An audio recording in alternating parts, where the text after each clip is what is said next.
আমরা আজকে শুনব কোয়েল খামারি ভার্সেস সাধারণ মানুষ নিয়ে একটা মজার গল্প।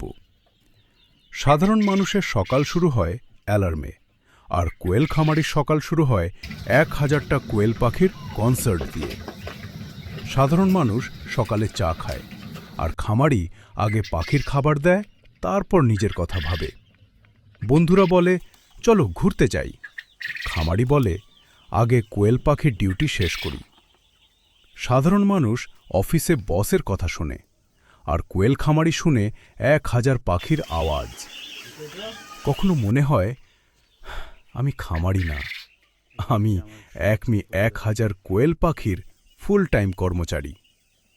তবে একটা কথা সত্যি, খামারি জীবন কষ্টের হলেও এই ছোট ছোট পাখিগুলোই আমাদের বড় স্বপ্ন দেখায়। আপনিও যদি কোয়েল খামারি হন, কমেন্টে লিখুন আপনার খামারে কয়টা কোয়েল আছে।